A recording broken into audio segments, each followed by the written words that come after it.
ต่อไปเส้นทานรับฟังข่าวพยากรณ์อากาศประจำวันที่27สิงหาคม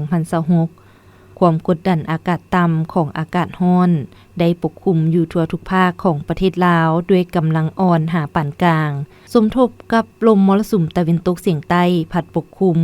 ซึ่งจะเฮ็ดให้มีฝนตกฟ้าร้องฟ้าเหลื่อมในระดับพอยอยู่ทั่วไปในแต่ละภาคและตกปานกลางหานักอยู่บางท้องถิ่นพอมีลมพัดแรงเป็นบางโอกาสตื่นอีกสภาพอากาศภาคเหนือด้านตะวันออกแขวงพงสาลี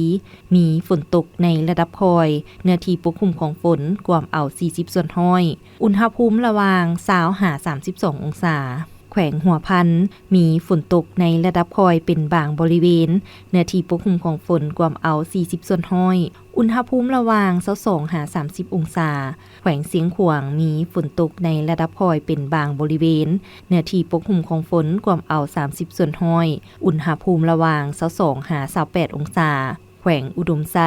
มีฝนตกในระดับพอยเป็นบางบริเวณเนื้อที่ปกคลุมของฝนกว่าเอา30ส่วนห้อยอุณหภูมิระหว่าง24-34องศาแขวงบ่อแก้วมีฝนตกในระดับพอยเป็นบางบริเวณเนื้อที่ปกคลุมของฝนกว่าเอา30ส่วนห้อยอุณหภูมิระหว่าง25-33องศาแขวงหลวงน้ำทามีฝนตกในระดับพอยเป็นบางบริเวณเนื้อที่ปกคลุมของฝนกว่าเอา30ส่วนห้อยอุณหภูมิระหว่าง23-34องศาแขวงหลวงพระบางมีฝนตกในระดับพอยเป็นบางบริเวณเนื้อที่ปกคลุมของฝนกว่าเอา30ส่วนห้อยอุณหภูมิระหว่าง26-35องศา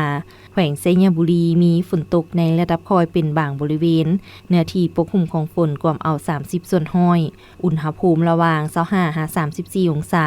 สำหรับนครหลวงเวียงจันทน์มีฝนตกในระดับพอยเป็นบางบริเวณเนื้อที่ปกคลุมของฝนกว่าเอา30ส่วนห้อยอุณหภูมิระหว่าง25-34องศาภาคกลางแขวงไชสมบูรณ์มีฝนตกในระดับพอยเป็นบางบริเวณเนื้อที่ปกคลุมของฝนกว่าเอา40ส่วนห้อยอุณหภูมิระหว่าง22-31องศาแขวงเวียงจันทน์มีฝนตกในระดับพอยเป็นบางบริเวณเนื้อที่ปกคลุมของฝนกว่าเอา30ส่วนห้อยอุณหภูมิระหว่าง24-35องศาแขวงบริคำไซมีฝนตกในระดับพอยเป็นบางบริเวณเนื้อที่ปกคลุมของฝนกว่าเอา30ส่วนห้อยอุณหภูมิระหว่าง24-30องศาแขวงคำมวนมีฝนตกในระดับพอยเป็นบางบริเวณเนื้อที่ปกคลุมของฝนกว่าเอา30ส่วนห้อยอุณหภูมิระหว่าง23-30องศาแขวงสวรรณเขตมีฝนตกในระดับพอยเป็นบางบริเวณเนื้อที่ปกคลุมของฝนกว่าเอา30ส่วนห้อยอุณหภูมิระหว่าง26-31องศาภาคใต้แขวงจำปาสักมีฝนตกในระดับพอยเป็นบางบริเวณเนื้อที่ปกคลุมของฝนกว่าเอา40ส่วนห้อยอุณหภูมิระหว่าง16-32องศา